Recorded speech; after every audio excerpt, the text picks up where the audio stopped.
Bom dia a todos, felizes de estarmos aqui nessa casa abençoada, que apesar de vazia, em função da pandemia, nos acolhe com essa espiritualidade querida, amiga, né? É importante vocês estarem cientes que quando ligados, ouvindo as palestras, vocês também recebem esse acolhimento, essas vibrações dessa equipe espiritual, porque essa corrente é mental, né? Então, envolvidos nessas vibrações amorosas,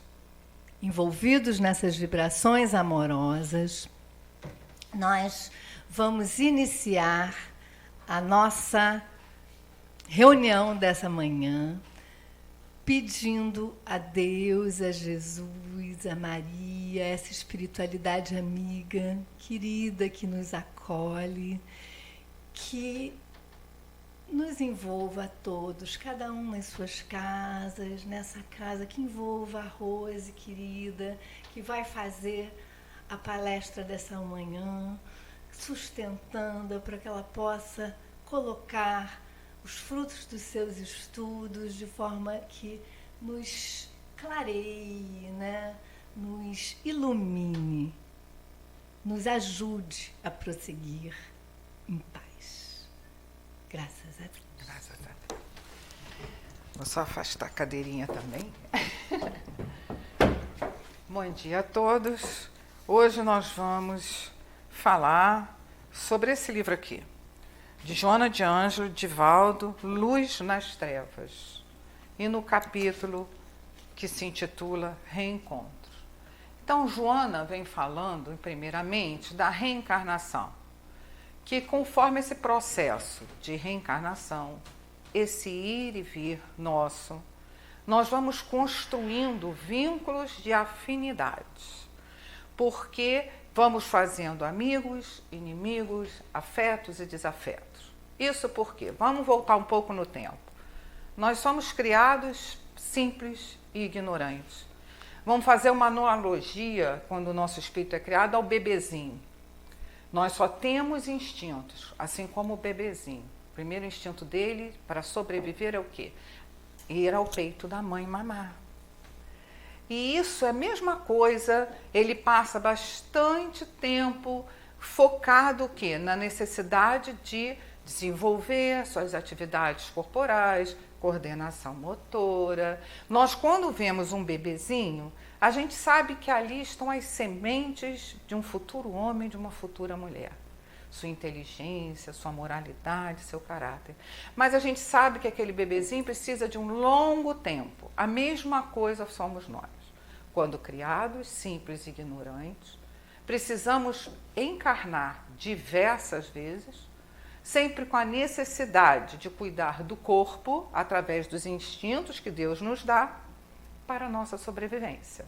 E com esses desafios vindo resolver problemas e com o choque biológico da encarnação, a gente vai saindo a cada reencarnação um pouquinho mais lúcido, um pouquinho mais capaz.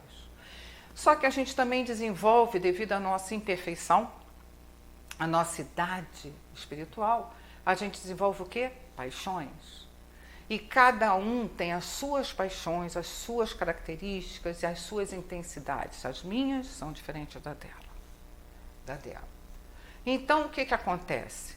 As paixões, elas aderem ao nosso perispírito, porque é resultado do meu desenvolvimento espiritual. Então, para eu me desfazer delas, eu tenho que me esforçar, eu tenho que ter força de vontade, eu tenho que lutar para que a gente vá despojando esses vestígios de animalidade. E assim nós vamos desenvolvendo. Então, a gente passa um período de instinto para sobreviver. Passa um outro período que a gente só vem para satisfazer as paixões. A gente reencarna para dominar, eu quero o território dela, eu quero a terra dela, a gente destrói o outro, a gente é ganancioso, a gente vem só para satisfazer nossas paixões. Com o tempo, a gente vai desenvolvendo sensibilidade. E com a sensibilidade, a gente vai aumentando o nosso senso moral. E com o tempo, a gente já não luta mais contra o semelhante. A gente luta consigo mesmo. A gente vai se intelectualizando, porque a cada reencarnação a gente vai conseguindo o quê? Adquirindo conhecimento. A gente vai desenvolvendo a inteligência e a moralidade. Então a gente vai se sensibilizando, o senso moral, eu já começo a ter mais consciência das minhas imperfeições e a luta do homem passa a ser consigo mesmo. E Joana nos fala, né, que então nesse ir e vir, nessa construção das nossas vidas, na evolução, o que acontece? As nossas vidas são unidas umas às outras. Elas estão unidas entre si. E isso então provoca, a consequência disso são reencontros contínuos. Nós temos que reencontrar, colher o que plantamos. Então vejam bem, isso que Joana vem nos falar. Ela nos diz mais, Joana nos diz que o nosso perispírito ele tem uma memória profunda e que ali guarda todas as informações necessárias para a nossa evolução, tanto da inteligência quanto da moralidade. Quem corrobora no livro Domínios da Mediunidade, nos traz isso, é André Luiz com Emmanuel. O que eles nos falam? Eles nos falam que a nossa vida mental, a nossa casa mental, ela, vamos fingir que aqui tem 3 andares, é uma casa. No segundo andar, nós temos o nosso superconsciente, é o nosso futuro. Nós vamos ser cristãos de verdade, qualidades nobres, pensamentos nobres, total obediência às leis divinas. Isso é o futuro, tá, gente? No térreo, nós temos o hoje, o presente, o consciente. E no porão é que está o nosso problema. Como diz Joana, é uma memória profunda, onde nós guardamos mágoas inconscientes. E André Luiz e Emmanuel nos fala, esse porão é o arquivo de todas as vidas que nós tivemos. Tudo que a gente vivencia está lá guardadinho. E o que acontece? Nós temos reflexos espirituais acumulados, que eles chamam de automatismo psíquico. E André Luiz e Emmanuel dizem mais, 90% do meu hoje, do meu presente, do meu consciente, ele é governado por esse meu passado, por esses automatismos psíquicos que brotam e nos governam. Então, muitas vezes, a gente vê barbaridades acontecendo, precisa com o outro não, consigo mesmo. De repente, você lê muito, estuda, né? A gente, nossa, num esforço danado. De repente, você tem uma reação com o outro, você fica assim, meu Deus, quem sou eu? Que espírita você é, não é? Cadê o evangelho? Mas por quê? Porque a gente não disciplina a mente. A gente não disciplina os sentimentos. Numa palestra de Divaldo, há pouquíssimo tempo, ele fala sobre isso. A gente tem que disciplinar a mente para que esse automatismo psíquico, esse homem velho que fica lá no nosso inconsciente, não nos governe tanto. Daí a importância da reforma íntima. E cada vez que a gente vem e vai numa vida eu faço uma inimizade com ela. Com certeza, em algum momento da vida, de outras vidas, no futuro, nós vamos se encontrar de novo. Joana nos fala que às vezes a gente conhece uma pessoa e a gente tem uma antipatia gratuita. Vocês devem saber casos assim, né? A gente olha, a gente não vai com a pessoa, você se esforça para gostar dela, mas tem uma coisa dela que você, né? Ela fala, então, é tal da mágoa inconsciente que está lá no arquivo, no nosso porão. E que ela, de uma certa forma, a gente percebe, mas a gente não sabe o que está acontecendo. Então, nós temos que nos esforçar para mudar isso. Porque, senão, essa mágoa inconsciente, a gente começa a agir pelo automatismo psíquico, pelos hábitos antigos. Porque a gente, olha, se ela me fez mal no passado, eu encontro com ela de novo, eu começo a ter medo que ela me faça mal de novo. Mas isso tudo no nível inconsciente, não é consciente. É no nível inconsciente. E como nós somos egocêntricos, a gente sempre acha que eu sempre fui a vítima dela. E Joana fala que não. Muitas vezes eu fui a ofensora dela, eu a prejudiquei. E quando o destino nos joga junta de novo, eu evito, posso ter uma antipatia por ela para evitar o confronto. A minha culpa é tão grande, o meu remorso é tão grande, mas fica tudo a nível inconsciente, que eu quero fugir do contato dela. por culpa, por remorso. Então, Joana fala que a gente não deve fugir dos reajustes. A gente não deve fugir das situações, das pessoas. Porque esses afetos e desafetos, que são as nossas afinidades, né? Consequências das nossas atitudes, como diz na física quântica, energia atrai energia semelhante. Né? Nós vamos atraindo situações e pessoas conforme a nossa própria energia. Ela fala, não, porque nós vamos repetir o caminho.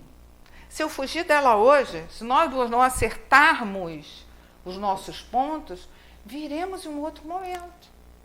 Não tem jeito, porque a Joana nos fala que a reencarnação ela é uma lei de reajuste às leis divinas. Então fica lá guardado no nosso arquivo no porão. E nós não conseguimos andar se a gente não ajustar. Tem um exemplo muito bom, gente, que é em Ação e Reação, que é na página 261, que são dois mentores, né? Dois mentores elevadíssimos, que já cuidam há décadas e décadas e décadas de sofrimento, pessoas de sofredores, transviados, lá na espiritualidade. Mas eles têm muita luz. E eles já fazem até, quando há o conselho dos espíritos superiores, eles são incluídos no aconselhamento, eles entram, eles participam do conselho, mas ainda não são oficiais, para ver o tamanho da luz. E com o tempo eles começam a querer acender a espiritualidade. Eles querem para uma colônia espiritual mais elevada, né? E eles são barrados. Eles pedem autorização e são negados. Os dois.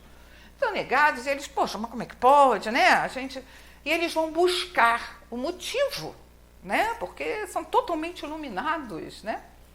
Aí a espiritualidade superior aconselha-os a fazer uma regressão de memória. A memória profunda que fala Joana, que fala Emmanuel, esse arquivo aqui nosso porão.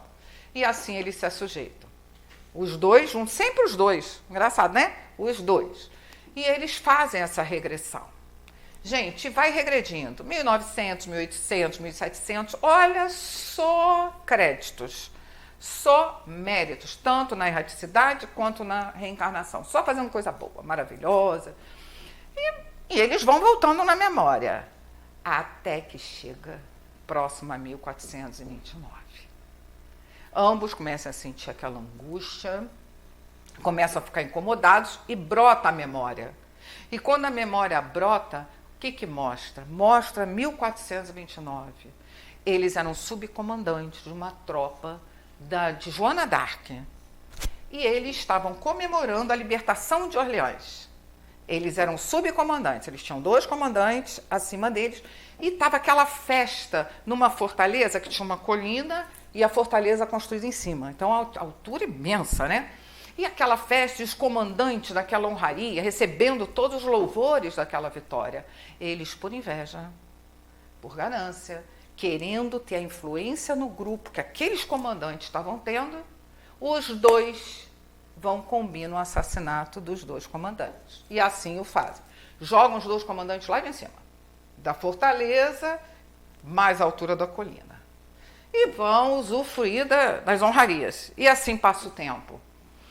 Você vê que nos anos 2000 é que eles vão descobrir.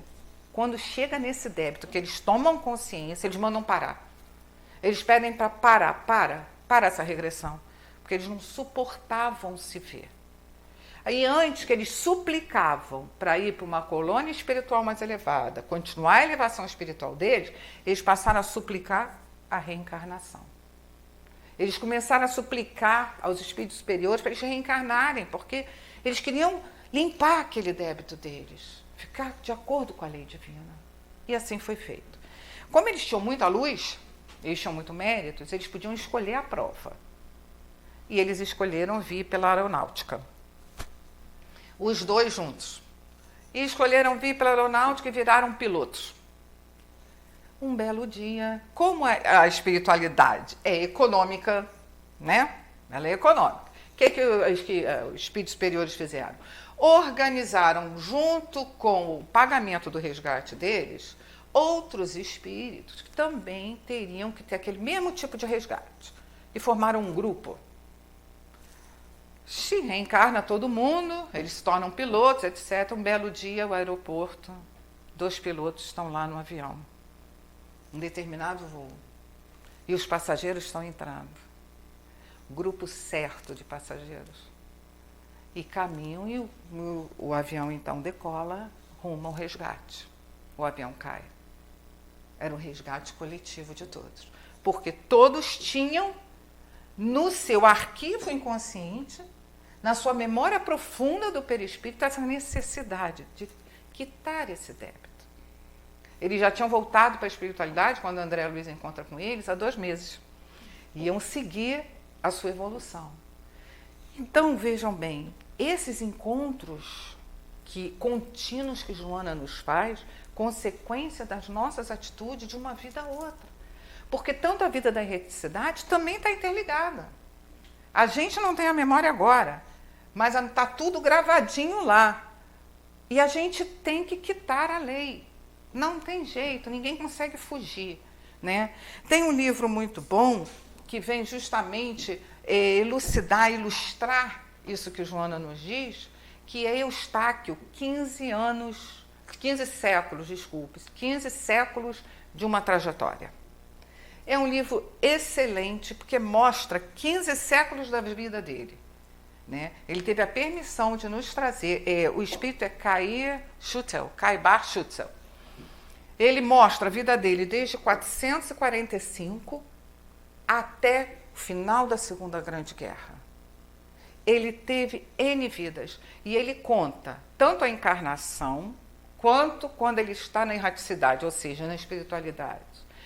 Vem mostrando os vínculos, os afetos e desafetos que ele vem acontecendo com ele, né? É muito interessante, vale a pena a gente ler, porque mostra, inclusive, a nossa fragilidade, mostra como é que a gente repete os erros, esse automatismo psíquico que Emmanuel nos fala, né? Esse homem velho que se repete, essa maneira de pensar, esse padrão de comportamento, esse arquétipo é repetido, porque é muito forte que está dentro da gente.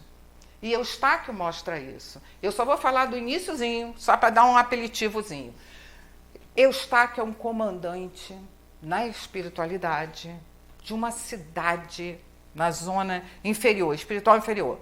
Ele é o comandante, o governador. E comanda lá os seus subordinados com mão de ferro. Ele é autoritário, é vingativo, é mau, egoísta, incrédulo. Gente, é o cão chupando manga. Mas tudo bem. A mãe dele, um espírito superior, elevado, o que faz? Pede por ele, intercede por ele. E um belo dia, ele é sequestrado dessa cidade e é levado a reencarnar. Reencarna. A mãe, que é um espírito superior, elevado, vem como mãe dele para ajudá-lo. Olha que fantástico, né? É o encontro da misericórdia de Deus, né, gente? A gente tem vários reencontros. É o encontro da misericórdia, né? Ele tem um pai boníssimo. Até a ama seca é boa, é amorosa. Ele vem com uma educação primorosa. Ele vem de uma família riquíssima. O pai dele é amigo do rei Clovis, rei dos francos. Gente, ele tem tudo de bom. Tudo. Mas o que acontece? Ele, desde pequeno, ele mesmo fala que ele tem uma negatividade muito grande. Aquele perfil dele que ele tinha na espiritualidade continua. A gente não deixa, porque reencarna, né? Esses automatismos psíquicos nos acompanham. O nosso perfil nos acompanha, vamos dizer assim. E assim foi com ele. Então, desde pequenininho, ele falava, ele tinha prazer do outro se prejudicar. Ele tinha prazer de fazer o outro se dar mal. Era prazer dele. Então, aquela negatividade ia se acumulando nele. Fora, como já dissemos, energia atrai energia semelhante. Ele atraía companheiros semelhantes. Então, o que a gente chama de obsessores, vamos fazer uma ressalva aí, era consequência da vibração negativa dele, que foi se acumulando nele, foi se acumulando em seu perispírito. E aos 15 anos ele teve uma tuberculose. O pai pegou todos os médicos, procura médico, é riquíssimo, vieram todos os melhores médicos da Europa e nada adiantou. Estava condenado à morte, Eustáquio, pela tuberculose. Mas a ama seca, muito amorosa, adorava ele, falou para a mãe, olha, eu posso levar ele na minha aldeia? Tem o seu Genevaldo, que ele sempre, às vezes, acontece curar. E a mãe permitiu, óbvio, com a mãe que não vai permitir, né? Minha filha leva a qualquer lugar, vai lá, né? E ela levou. Chegando lá, ele estava acostumado com a riqueza, Eustáquio, né? Já um rapazinho de 15 anos. Chegou lá, aquela miséria, o casebre, a aldeia muito pobre, o casebre, as pessoas mal vestidas. E ele vira para ela, para a ama seca, e fala, tem necessidade de eu ficar aqui? É necessário mesmo isso? Um bando de mendigos? Você vê o perfil, né? A pessoa para morrer. E era outra misericórdia divina, porque a tuberculose foi uma misericórdia divina para balançar as fibras dele, para ele se modificar. E ele não consegue. Olha como nós somos frágeis, olha como nós somos, né? Precisamos de muito amor divino mesmo, né? E ele repudia seu Genevaldo, todo mundo lá, tem asco da situação. Seu Genevaldo fala para ela, não se liga não, minha filha, não tem problema não. Os espíritos já conversaram comigo e vão ajudar. Eu já sabia que ele vinha. Fantástico, né? O que seria hoje um trabalho nas casas espíritas? Mesma coisa, a mesa, as pessoas em volta sentadas, seu Genevaldo orientando, só que ele dorme, botam ele para dormir. Eustáquio dorme. E aí, seu Genevaldo, através de muita desobsessão, consegue afastar os obsessores e curar a tuberculose. Quando ele vai embora, o rapaz, Eustáquio acorda, vai embora, não dá nem agradece a seu Genevaldo. Não dá nem um oi. Ele sai dali batido. E chega para os pais e diz que ele ficou curado por causa do clima, ou dos remédios médicos. Nem reconhecido é. Mas o seu Genevaldo recebe um recado do mentor de Eustáquio e fala para a ama seca, avisa os pais dele para ele nunca ser militar na vida. Ele não pode ter contato com coisas materiais, guerras, militar, porque o orgulho e a vaidade é a desgraça dele. Não deixa, porque ele tem atividades ligadas a amor e caridade. O que aconteceu? Ele vira um homem, o que ele quer? Ele é ganancioso? Militar. Óbvio, virou um militar. Só que ele não queria ser qualquer militar. Como o pai era amigo do rei, ele queria ser o primeiro comandante do rei. E conseguiu. Então, o que acontecia? O rei mandava ele invadir as aldeias, os territórios, saquear e levar aquela parte que ele saqueava para o rei, uma pequena parte para a igreja, ele ficava com uma pequena parte. O que ele fazia? Ele saqueava, ele invadia, ele saqueava, ele mandava incendiar tudo e mandava aniquilar todo mundo. Por quê? Porque ele roubava o rei e ele roubava a igreja. Então não tinha testemunha e não tinha restos materiais para dizer o que ele tinha pego. E ele foi virando, ele já era rico, foi ficando cada vez mais rico. Até que um dia tinha uma rebelião numa aldeia e o rei fala para ele, olha, vai lá abafar, né? E ele vai. Quando ele vai lá abafar, já está pegando fogo tudo, todo mundo morrendo, ele escuta a voz de um homem rezando, orando. Ele reconhece. Era a voz do seu Genevaldo. E era a aldeia que curou, quer dizer, o seu Genevaldo o curou aos 15 anos. Ele não adiantou, não se importou, não levou em consideração, mandou aniquilarem ele também. Só que quando ele sai dessa aldeia, ele desencarna também o Eustáquio através de um prisioneiro que o mata. Quando Eustáquio chega na espiritualidade, desencarna, por quem ele vai ser recebido? Pelos seus afins. Encontro dos afins. Ele reencontrou quem? A tal cidade que ele era comandante na espiritualidade, os soldados foram buscá-lo, felizes com o retorno dele. E ele, desmemoriado, apavorado. Quando chega lá na cidade espiritual inferior, zona bem inferior, o subcomandante fala para ele, comandante, voltou, que bom, e ele vai recuperando a memória. E fala para ele, olha, quando você foi sequestrado pelos homens de branco, que os espíritos falam assim, né? Você foi levado para o planeta, mas a gente não sabia onde te achar. Até que a tua vibração nós captamos. Você estava numa batalha, onde você estava massacrando os inimigos, assim com aquela postura de líder, um verdadeiro líder, nós captamos a tua vibração e nunca mais te abandonamos. E detalhe, ainda fala para ele, olha gente, olha o que eles falam, se você tivesse transformado os seus princípios, Se você tivesse transformado os seus hábitos, seus pensamentos, nós teríamos perdido você de vista. Não íamos te achar. Mas, felizmente, você não mudou. Ou seja, ele voltou para a espiritualidade, voltou a ser comandante daquela cidade. Com mais problema, porque olha quantos desafetos ele fez numa vidinha só. Aí, passa-se um tempo, só vou falar mais um pouquinho, passa-se um tempo, ele está lá como comandante, só que um dia ele tem saudade da mãe. Um belo dia, ele lembra da infância feliz que ele teve na última vida.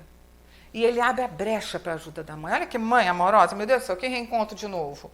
A mãe de novo ali batalhando para ele melhorar. Quando ele tem esse raio de amor pela mãe, a mãe sequestra ele de novo. Só que dessa vez sequestra ele e os dois subcomandantes. Ele vai lá falar com o mentor dele fala, olha, dessa vez você vai nascer na miséria. Porque, no caso, a riqueza e o poder te destruíram. Então, agora você vai nascer na miséria. E ele não se conforma. Ele diz, miséria não, pobreza é um horror, não quero nascer pobre. E o mentor fala, você não tem que querer nada não, é determinismo, você vai nascer pobre. A mãe, que amor dessa mãe, ela vem com ele. Ela se oferece para reencarnar com ele na miséria, total pobreza. Ela sozinha com o filho, ela não teria marido. E os dois ficariam assim, para que ele pudesse evoluir um pouco nos seus valores, na sua espiritualidade. A mãe vem, ele vem, a mãe batalha para que ele se transforme e ele não aceita. Ele tem uma rebeldia, uma revolta contra a vida dele. Ele não aceita. É aquilo que Emmanuel nos fala, vamos dizer assim, o automatismo psíquico, aquele perfil, aquela maneira de pensar, ele não desvinculou. Ele continua aquele mesmo perfil. E ele vira ladrão.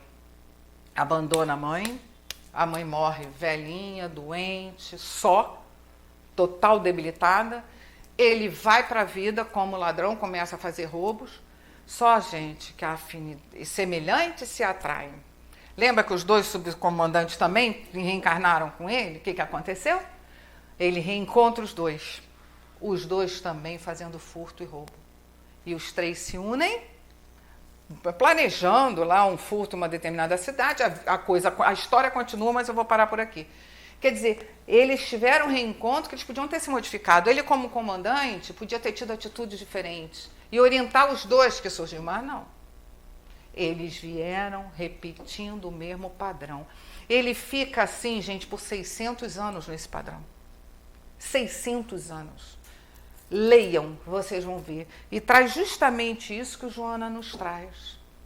Então, a gente tem que aprender a ter resignação. Aceitar as situações que nós temos que viver. Como o Divaldo falou para a Joana, né? Divaldo perguntou, poxa, eu queria um casamento, uma companheira, né? Ter alguém, né? Ela falou, não está na sua programação. Nessa vida você não tem essa programação. Quantas vezes eu mesmo conheço, quanta gente que estuda, que é muito, geralmente medicina, né? Quer ser médico, faz 10 mil vestibulares e não consegue. Porque há uma programação, não existe o acaso, não existe a coincidência. Joana nos fala, as mentes sábias nos programa a nossa vida, programa mais ou menos esses encontros, né?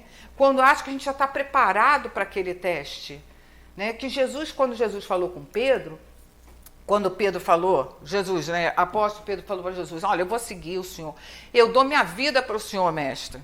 Jesus falou para ele, você não tem fortaleza espiritual ainda para isso, para o sacrifício maior.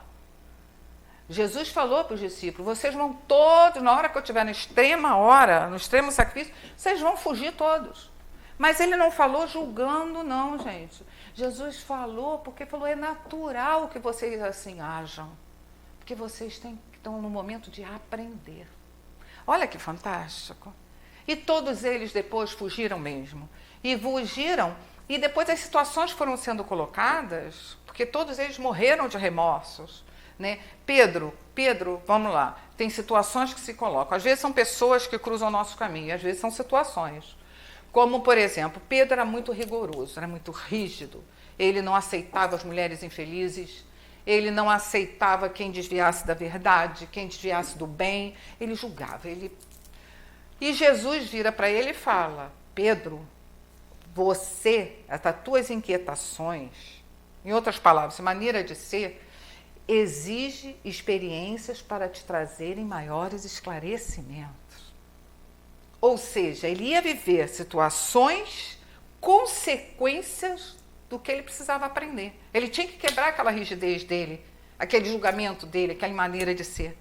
E ele fala mais: o galo não vai cantar enquanto você não me negar 3 vezes. Por quê? Por que Pedro teve que passar essa experiência de negar Jesus 3 vezes? Porque a cada negação, ele estava em luta com a consciência dele, com a fragilidade dele. Com as 3 vezes que ele negou Jesus, seu melhor amigo, que ele disse que daria a vida, ele mostrou que ele se conscientizou do medo, do pânico. Ele estava com medo das consequências, das necessidades da família, como é que ele ia fazer. Ou seja, ele se conscientizou da sua fragilidade. Ele olha para Jesus, Jesus olha para ele está com tanto remorso que ele foge, vai para os muros fora da cidade. Jesus está preso, ele foge e chora muito. Mas ali, naquele momento, ele se conscientiza que ele é irmão de todos em humanidade. Todos aqueles que ele julgava, que ele condenava, que ele era rígido, ele naquele momento se conscientizou que ele também era a mesma coisa. E Jesus falou para ele: Pedro, o homem no mundo é mais frágil do que perverso. E é uma verdade. Nós somos muito frágeis. Nós não temos ainda essa fortaleza espiritual que a gente pensa que tem. Não temos. Nós estamos no momento, como Jesus falou, aprendizagem. Esse ir e vir das nossas reencarnações. Cada vez que a gente sai de uma, a gente sai um pouquinho mais lúcido, com um pouquinho mais de conhecimento, um pouquinho mais capaz, né? A gente tem essa rede toda nos ajudando, nos amparando, né? Então, são situações que vão nos trazendo, que vão vindo, nos mostrando, porque é muito difícil a gente ter consciência do que a gente é. A gente não se enxerga. A gente acha que é uma coisa e a gente é totalmente diferente. Quem percebe quem a gente é verdadeiramente são aqueles que não gostam da gente. Aí fala as verdades na nossa cara, a gente fica chocado. O amigo não fala. As pessoas amigas não falam. Elas selecionam. Mas não é. Então, Joana fala, hoje, o teu dia... Olha que lindo que Joana fala. O teu dia de amar é hoje. Hoje é o teu dia de amar. Hoje é o teu dia de refazer a vida. Maria Magdala, quando ia doutrinar, que Jesus mandava ela falar com o povo, ela chegava no ouvido da pessoa e falava: Deus considera todo o seu ato de amor que você faz. Que o importante é o ato de amor que a gente faz. E é o que Joana está trazendo. Joana nos diz nesse texto, que eu aconselho a ler, que a gente desenvolva a compaixão, que a gente desenvolva a empatia. Ela fala: você já conhece Jesus, você já tem um sentimento de fraternidade que ele já colocou. Ela fala: você já não é o mesmo de antes. Então, ela vem buscando para a gente não resistir. E um outro detalhe, não deixar o nosso sofrimento se transformar em amargura e a gente espalhar a amargura por todo lado, que muitas vezes a gente faz. Às vezes a dor interna é tão grande, insatisfação, intolerância, enfim, não importa, rebeldia com o que está acontecendo, a gente começa a ficar amarga, a gente critica os outros, a gente trata o outro até com rispidez, frieza. Isso a gente não deve fazer. É o que ela fala: não sejam insensíveis à dor do outro. A gente tem o quê? 7 minutinhos, né? É. Eu vou contar o último encontro, gente, porque, como Joana diz, nossa vida é feita de reencontros, né? Uns maravilhosos, outros não tanto. Mas não importa. Não importa que a gente está crescendo, a gente está evoluindo, a gente está melhorando. Agora, um encontro que eu gostaria de trazer aqui, gente, é de uma mãe e de um filho. Eu acho belíssimo. Por isso que eu trouxe para a gente lembrar disso nesse momento de dor que a gente está passando. Maria, quando Jesus está na cruz, Jesus pede a João para olhar por Maria, tomar conta de Maria. E assim, no início, João não pode, porque João não tem dinheiro, não tem um abrigo, não tem onde cair morto. E Maria vai viver com a família de Jesus por um bom tempo. muito saudosa. Até que João recebe uma doação de um casebre, uma colina lá, um casebre muito pobre, mas é um casebre. E ele vai buscar Maria. E ele vai pegar Maria e fala: minha mãe, eu posso cumprir agora a promessa que eu fiz a Jesus, a teu filho. Vamos comigo. E assim acontece. E Maria e João vivem até a velhice dela. João prega nos arredores, né? Vai em umas aldeias próximas, outras cidades, enfim, e Maria fica lá no casebre. A notícia se espalha que a mãe de Jesus mora ali. Assim se espalhando, começa a ter fila na porta. Toda vez tem fila, as pessoas pedindo, as pessoas querem que ela fale do filho, querem que ela fale dos ensinamentos de Jesus, para dar esperança. A gente precisa de esperança, né? A gente precisa saber que Jesus está lá nos esperando. E assim vai, e assim passa a vida de Maria, até a velhice, até que um dia, deu entardecer. Aí ela fechou a portinha, liga lá a lamparina dela, não sei como é que se chama, e ela vê um homem vindo, encapuçado, né, com aquelas roupinhas muito humildes, vindo subir na direção. Mas ela estava tão acostumada. Toda hora vinha um pedinte, um mendigo. Já era dela, já estava dentro. E ele chega até a porta, ela abre a porta. E ele fala: minha mãe, eu vim lhe fazer companhia e pedir a sua bênção. E realmente é verdade. Ela estava acostumada àquilo. Sempre a gente lá fazia companhia a ela, pedia a bênção. Ela manda ele entrar, pede para ele entrar. E eles começam a conversar. Mas ela não vê a escuridão, aquela penumbra, ela não vê. Mas ele começa a falar uma voz tão doce, meiga. E ela fica assim: meu Deus, quem será essa voz? Eu já conheço essa voz. Essa voz me é conhecida. E ele começa a falar então das bonanças, das bem-aventuranças do céu, dos filhos de Deus que cumprem suas vontades. E ela está sentindo uma emoção que ela diz que não sabe de onde é aquela emoção. A voz, como é que aquele mendigo sabe da dor dela? Como é que ele descobre aquela dor secreta que ela tinha da saudade? Ela tinha uma dor profunda da saudade do filho, que não falava com ninguém, não deixava transparecer. E ele sabia, de alguma forma. E ela vai nesse turbilhão de emoções dentro dela, e ele oferece as duas mãos para ela. Venha aos meus braços, ele diz para ela. Quando ele oferece as mãos, ela vê nas mãos as duas feridas. Ela instintivamente olha para os pés dele e vê nos pés dele as feridas dos cravos.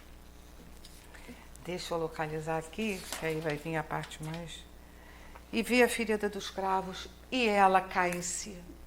E ela fala: meu filho, as úlceras que te fizeram. Ela queria se ajoelhar porque ela queria abraçar os pés de Jesus. Mas Jesus não permite que ela ajoelhe. Muito pelo contrário. Quem se ajoelha é Jesus. Jesus se ajoelha aos pés de Maria, beija-lhe as duas mãos e diz para ela: sim, minha mãe, sou eu. Venho buscar-te, pois meu Pai quer que seja no meu reino a rainha dos anjos. Pega ela e leva. E encontro maravilhoso, não é? Você revê um filho como Jesus, esse encontro, eu acho um amor tão profundo, né? E eu acho que é bom para que a gente encerre aqui, que o tempo já está escasso, graças a Deus eu tomei conta, mas que a gente tenha essa esperança que Jesus está conosco o tempo todo. E como disse Maria Magdala, para quando ela doutrinava, Jesus falava com ela falava para as pessoas: todo ato de amor que a gente tiver é levado em consideração. Vamos amar, como diz Joana, né? Hoje é o nosso dia de amar. Vamos pedir a Deus que a gente consiga, né? Tudo de bom para todos, que Deus abençoe a todos nós, graças a Deus. Obrigado, Rose, pelo teu estudo maravilhoso, por tantas informações, por tantos conhecimentos que nos trazem esperança, né? Nos ajudam a prosseguir com fé, com esperança, sabendo da presença do amor nas nossas vidas, apesar das vezes a gente não perceber, né? Então agora, envolvidos nessas vibrações, gratos por tantas informações, por esse envolvimento, nós vamos pedir a Maria, a Jesus, e sobretudo a Deus, a essa que a gente possa ir encerrando a nossa reunião, gratos por esse acolhimento, pelo estudo, por essas vibrações amorosas que essa casa nos traz. Obrigado. Graças a Deus. Graças a Deus.